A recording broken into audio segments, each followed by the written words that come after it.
Hi, everybody. Welcome to Baseball Discourse. And my latest episode has to deal with the time Phil Rizzuto came to town, my hometown in Connecticut, in 1980. This was early in 1980, before the start of the baseball season, and he spoke at a banquet.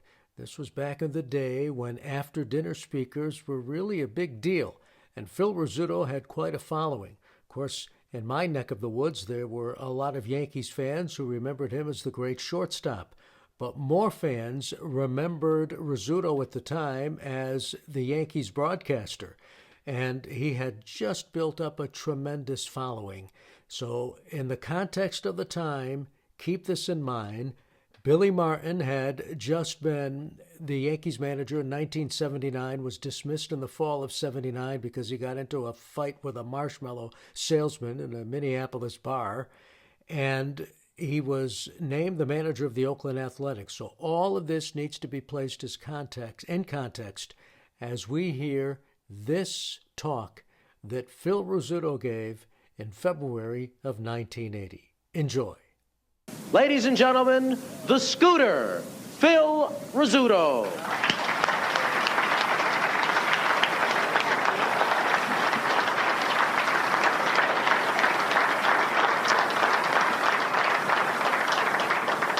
Well, thank you very much, Dan, and it really is a pleasure to be here. You know, I can't help but feel the warmth that I felt as I walked into the room from the time I got in the car to drive up here and all the people I met. It's really a great feeling.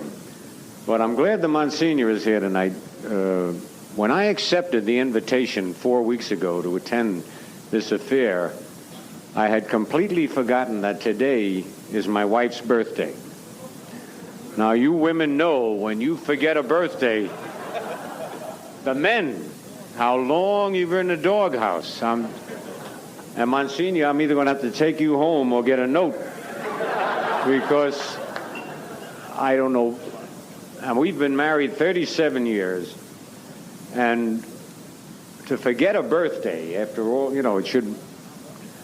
So I don't know how I'm going to get out of the doghouse, but if I can get home before midnight, which I doubt now, it's going to be a couple of minutes after her birthday. But anyway, I am happy to be here, and as I came in, I met a lot of Red Sox fans, and surprised with the one Met fan over there, some Dodger fans, and outside of Don's family, I haven't met any Oriole fans yet, but I think his family is better than half the people out of here.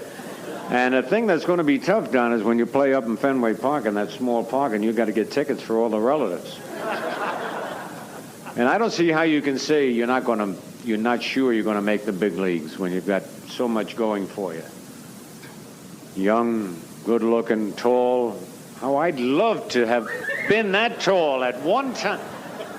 More line drives used to go over my head that he will have to bend down to catch. And what an ass. I was telling Don, he's built like Mark Belanger, who I think is the finest shortstop that I've ever seen play the game. Great shortstop. So they've had a history of great shortstops down there, and I'm sure Don is going to fit right in. And, I mean, if you're big and strong, like Don, you can hit home runs. But when you're little, you got to learn how to get on base. You got to learn how to get hit with the pitch so it doesn't hurt. You got to learn how to bunt, run, hidden ball trick. Oh, my. I'll never forget the first time I pulled a hidden ball trick. Frank Crissetti had taught me the hidden ball trick. Now, I don't know whether you can do it with the new gloves, Don, but in the old days, the gloves we had were very small, and they had a little band in the back, and you could take your hand out, and you get the ball and walk towards the pitcher and flip it, make believe you're flipping it to the pitcher, and you'd grab it, put it in your glove, and walk back, and the pitcher had to be in on it. And who do you think I picked to pull the hidden ball trick on? Walter Dropo. Now, Dropo, he's before your time, but he's about 6'7", and weighs about 260, and he had just doubled off that Mickey Mouse fence up in Boston, the Green Monster up there. And you can pull it on a rookie. You can't do it on a veteran. So he dusted himself off. So Vic Raschi was pitching. I went in and made him flip the ball and grabbed it and put it back in. And Vic knew I was going to pull the hidden ball trick. So he went to the rosin bag, because if the pitcher steps on the rubber, it's a balk. So I got back there, and I went over to kick second base, and I said, boy, I wish I could hit the ball like you. And I talked kind of low, so he'd have to lean over to listen to me, you know. And whenever you tell a ball player how good he is, he gets, smiles. I said, boy, you're going to be in the big leagues a long time. And he kept edging off to make sure he could hear me. So I got between Dropo and second base, and I took the ball out, and I went to tag him, and he looked, I'm telling you, I was never so scared in my life. Because the guy is a foot taller, more than a foot taller than I am. And he looked down at me, and he said, if you touch me with that ball, I'll knock you right over the left field fence. So my manager, Joe McCarthy at the time, was managing the Yankees, and I said, I got to tag this guy, and I'm going to get cream. But fortunately, Dropo just turned and walked right off into the Red Sox dugout. And to this day, I don't know whether I'd have tagged him or not, but it taught me a lesson.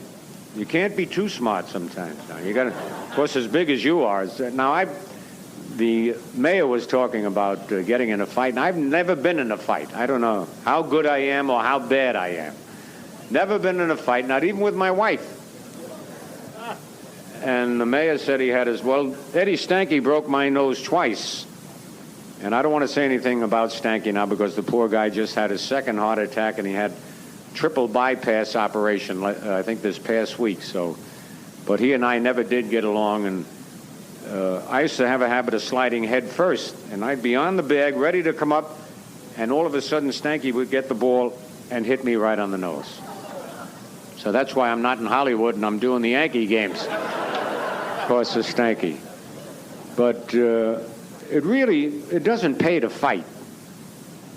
I mean, unless you're Muhammad Ali or and it's no good to argue. The young man who asked some very good questions over there was asking me how I got the term "holy cow," and I was telling him that I had we didn't have Little League when I was a kid, but with Sandlot and high school and the minor leagues and all the years with the Yankees, I was never thrown out of a ball game, never ejected from a ball game, because I had a high school coach who was little and taught me how to bunt, how to steal bases, and he also taught me that I shouldn't get in any fights, and I should use an expression that I could use all the time, and you could argue with an umpire and say it and not get in any trouble. And when I was a kid, I used to say "holy cow" all the time, so that became my pet expression.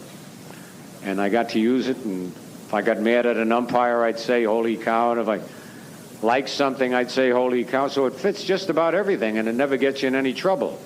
Except I get a few telegrams from India, believe it or not. Right? The cow is sacred in India. And unless the ball players are playing tricks on me, they'll send me these telegrams. But now listen, if any of you have any questions while I'm talking like this, because I did want to talk about Billy Martin, who, as you know, today flew to Chicago to meet with Mr. Finley and trying to sign him as manager of Oakland. And it might be on the late news tonight if anybody has heard it, but what? You think he made it, huh? I don't know whether to say I'm happy or sad. With Martin and Finley together, that's some quinella. I'll tell you that. But of course, Billy is a great manager. I mean, his temper, he's not 100% Italian, Monsignor. He's half Italian and half Portuguese. And that's some combination. And he really has a temper. I mean, he'll fight. He's lost more fights than he's won, but he'll fight anybody. And if he could just control his temper, but he is an outstanding manager. And I think he'd be great for Oakland, all these young kids, because he does manage young kids very well. But anyway, I wish him the best of luck. He had called me today and asked me if I would want to be one of his coaches out in Oakland. He wants to get me and Mickey Mantle and Yogi and Whitey Ford. He says if he gets, a lot of the Yankees there, they get the winning spirit. And there's a lot of truth to that, because there's some kids don't know how to win because, unfortunately, they've been with a team like Oakland and they haven't been lucky enough to be with the Yankees, or this past year like Baltimore. What a lucky year they had, Baltimore. No, not really. They had a great. Yeah, I think Earl Weaver is one of the best, even though he and I don't get along. But he is one of the best. I like his type of manager. He's a lot like Billy Martin. He'll argue with the umpires, but he knows how to get the most out of a ball team. But the Baltimore had an unbelievable year, coming back in the late innings to win. And this year, I think the Yankees have really helped themselves, and the Yankee fans who had 3 good years and a terrible year last year because of the injury to Gossage and the untimely death of Thurman Munson, which was something that they could never recover from, and I don't think any of us ever will, because he was just a great guy and a great leader. But unfortunately, those things happen. But the Yankees did help themselves with the trades for Rupert Jones and Bob Watson. And lately, they've been raiding the Red Sox. They got Tiant, Watson, and I think they're going to have, another year, and they'll be right on top. Yes, sir. Did you have a question? Are you a Yankee fan or a Red Sox fan? Yeah, I didn't think you'd want to hear about that again. But that was an unbelievable year. It was the year that Joe DiMaggio was injured so often and came back late in the year and had a tremendous series up in Fenway Park. Drove in 11 runs in 3 games, I think. And there were 2 games left to play in the 49 season. The Red Sox, the last 2 games of the season, the Red Sox came in with a 1-game lead, and we had to win both of them. All they had to do was win one, and they'd have won the pennant. And in the first game, the next to last game of the season, they had a 4-0 lead, and I'll never forget Bertie Tebbetts. Bertie, that's how he got that nickname Bertie, because he was always chirping, always talking. He's like Yogi, They keep talking, try to distract you. And Bertie was saying, when I came up to bat in about the 4th inning, they're leading 4-0. He says, just think, Phil, tonight we'll be drinking champagne. Tomorrow we'll play all the rookies, and you guys will have to go out there and play. And anyway, about the 6th or 7th inning, we tied it up and then went ahead to beat him in that game when Joe Page came in and did a great job keeping the Red Sox scoreless until we tied it and then went on to win it. The next day was when we beat them 5-4, one of the real great games. Ellis Kinder was pitching for the Red Sox and Vic Raschi for the Yankees. And I remember the bottom of the first I hit a ball down the left field line, and Ted Williams tried to play the carom off the railing, and it went by him, and I got a triple, and Henrik knocked me in.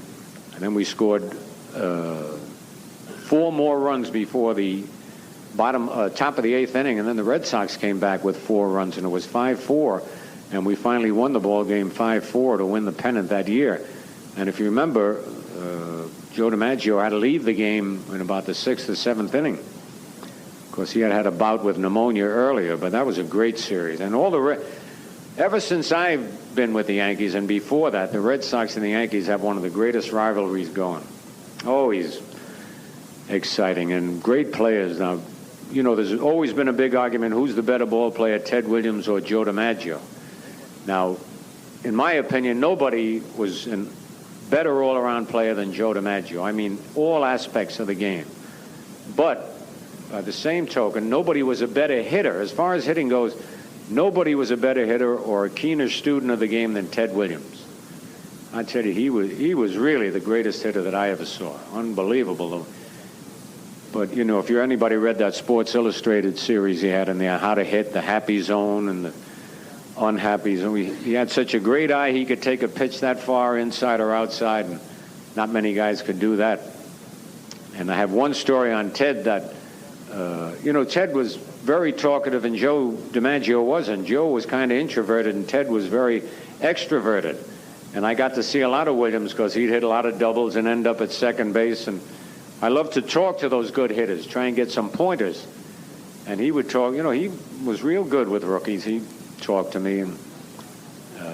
But this one time I'll never forget, they had Dominic DiMaggio at second, Johnny Pesky at first, and this was early in that 49 season. And the score was tied, nobody out, and Williams was the batter. And if you remember when Williams came up, everybody overshifted on him, and I would play right in back of second base, and he used to hit the ball with overspin. He'd hit the ball on the upswing, which is really hard to do, and the ball would be spinning that way. And he hit a line drive right over the bag, and you know how quickly you think in any sport. You got to be a quick thinker. And I saw Dominic DiMaggio running and Pesky running, and I leaped up, And all I could think of was a triple play because they were running, and all I had to do was catch the ball, step on the bag, and tag Pesky as he came in. I jumped up, the ball hit my glove, I came down, I stepped on second, I went to tag Pesky, and he ran right by me, and the ball had ripped the webbing of my glove and was laying out in short center field, and 2 runs scored. Now that just goes to show you when you try to get a little too cocky. Here I figured my name's going to be in the paper, unassisted triple play, and we lost the ball game. So, but Williams, I'm telling you, he was a great hitter. We used to play. Nobody played third base. Everybody was on the first base side of second base. No left fielder, and that's the year he batted .406. Never bunted or hit a ball to left field, and still batted over .400. So, any questions? Well, I tell you, nobody knows the real Steinbrenner because he changes with the moon and the tide. And I think he's great for the Yankees and for New York. He made a promise that he'd bring a winner, and he did, even though, I mean, he had to have a checkbook with about very deep and a lot of money. And he went out and bought players. He was criticized for it. Now you see all the teams are trying to do it, copy what he did, and in this era, that's about the only way you're going to win a pennant. Very few teams can bring enough players up from their farm teams to make them a winner. And I think Steinbrenner recognized this fact before anybody else. And he went out and spent a lot of money. And, of course, he's made a lot of money. Don't feel sorry for him. He made an awful lot of money. But when I say he changes, just like he and Martin could be buddies one night, go out to dinner, the next night Steinbrenner will fire him. And one day he'll give you the moon, next day he'll take the moon and the sun away from you. But he is good for baseball. And I appreciate the things he does. But I think he is great for the baseball and for Yankees. Nobody else? I might get home before midnight. I don't know how. I've told you, I've never had a fight. No, well, thank you very much, but that's the way the rotation is set up. And you know, that's a funny thing when you're on television. I like radio better than television because you get to talk a little more and people can use their imagination more. But when you're on television, you're not supposed to talk too much. And sometimes you go from television to radio and you forget you're on radio and you're sitting there watching the game and you forget to talk. And the transformation going from one to the other is, well, we do have to alternate. Isn't a policy for the do that for your company? Or Yes. their policy? It's their policy, yes. If it was my policy, I'd work 2 innings each day and then go out and play golf. Yes.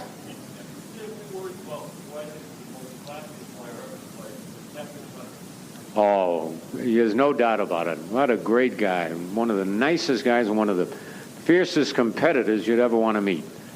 And it's just a shame that he had to come up with diabetes and leave the game. He will be in spring training, but nobody worked harder than Catfish. And nobody was nicer than Catfish. And he was a great pitcher. Who did he say? Somebody say somebody was nicer than Catfish? Yes.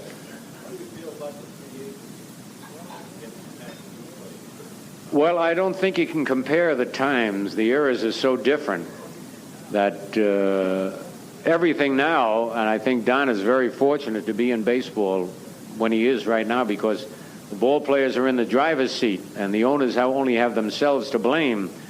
They made this situation what it is right now, and so the ball players can demand almost anything they want.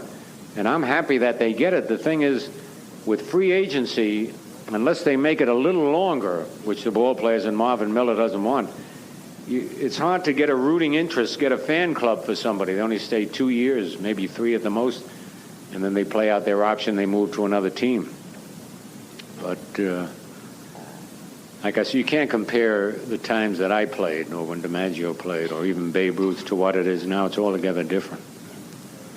Ball players are bigger, stronger, faster, not smarter, but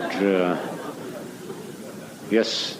What do you figure your greatest moment in your career was? Well, I tell you, it's really hard to say because I enjoyed every moment that I had a Yankee uniform on. I mean, I figured I was so lucky to be as little as I wasn't playing with guys I had read about, you know, all my life. DiMaggio, Henrik, Keller, Ruffing, Dickey, Gomez, Ralph and Gordon. It was just... But I guess the first World Series I played in was a big... Well, the opening day, first time I ever saw a real live president. And this is how far back I go now. Some of you in the history book. We opened in Washington, D.C. in 1941, and Franklin Delano Roosevelt was our president then. And I had never seen a live president in my life. And the ceremonies, the president throws the first ball out, and both teams, 50 men, can you imagine 50 men diving for that baseball for a souvenir? Your ball players have been injured, spiked, broken legs trying to get that ball, but that was a big thrill opening day. And then in 41, the World Series against the Dodgers. That was a big thrill, and winning the MVP. But all of them. I was just lucky to be on, you know, great teams that I was on. Played in 10 World Series. Some poor guys like Luke Appling played over 20 years, never gotten one World Series. Yes, sir.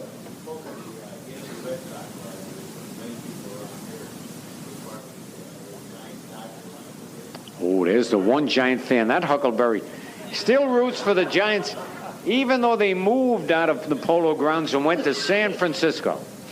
And he's trying to tell me that Mays was a better ball player than DiMaggio.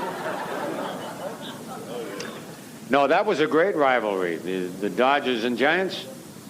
Oh, yeah, that was a great rivalry. Well, now, wait. I can't be a fair judge about that, only that I saw DiMaggio play day in and day out. And the only time I saw Mays was in the World Series or maybe an exhibition game against each other. But I didn't see how anybody could be better than DiMaggio because in all the years I played with DiMaggio and I was playing short, ball was hit, I'd turn around. Never once did I see him where he wasn't moving gracefully, and he never made a diving, sliding catch in his life. Never lost his hat the way Willie did. Never made a basket catch. Everything was... I'm not taking anything away from Willie Mays because he was a showman, and he played 110% every game. Yes, sir.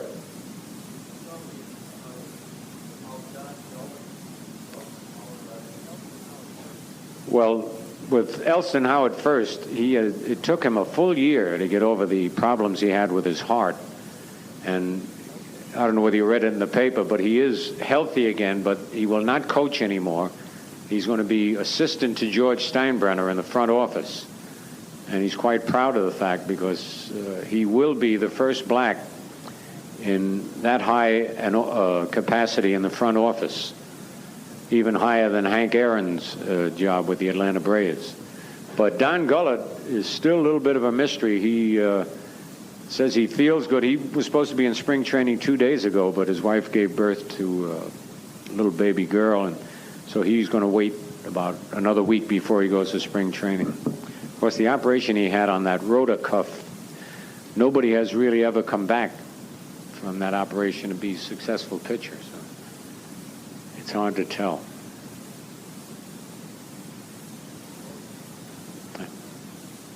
Oh, yes. Greatest team you've ever played against, and why? And then, what's the greatest team you've ever seen, and why?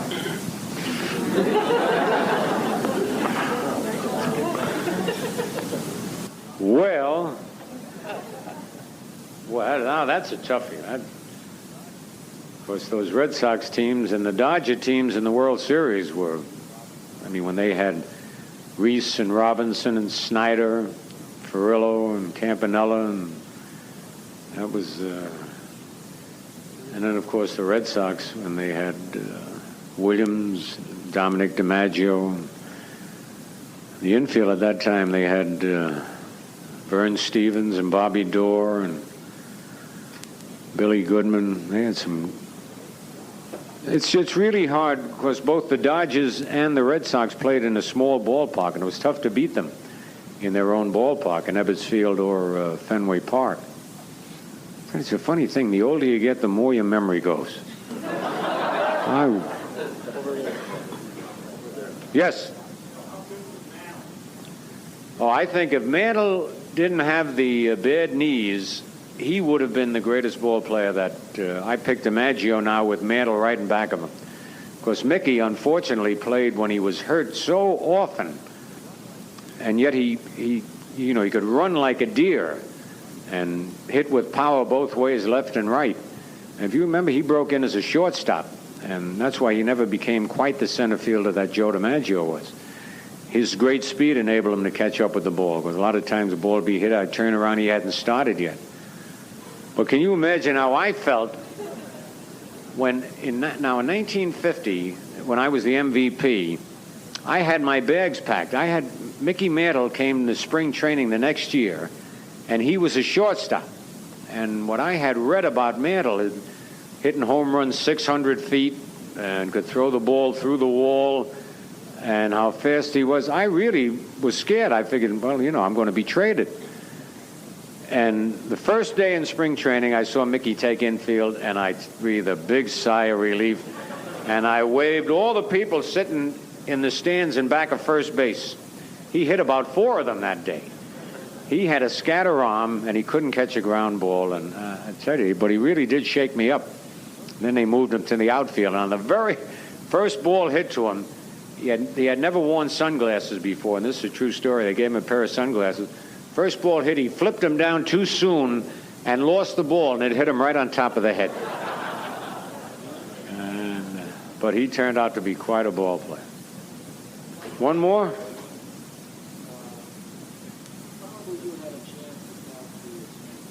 Yes, many times.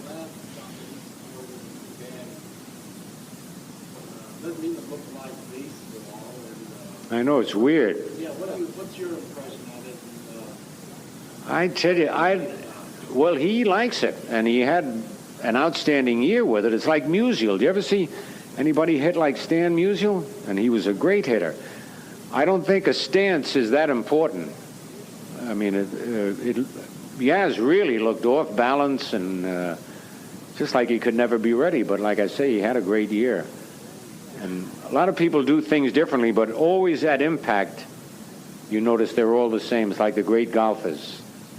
They do things a little differently, but when they get to that ball and everything comes together, the hips, the wrists, the turn of the body, and so it's really tough to tell a kid how to stand. It's just rhythm, that's right. Plus, if you're lucky enough to have the great reflexes and eyes like Ted Williams and DiMaggio and Mays and Aaron, I always said I like to talk to those great hitters because they said that when the ball was coming in, they could actually read the writing on the baseball. President of the American League. And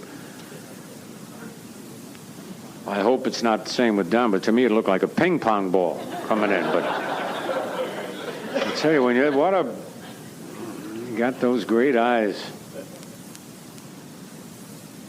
Yes.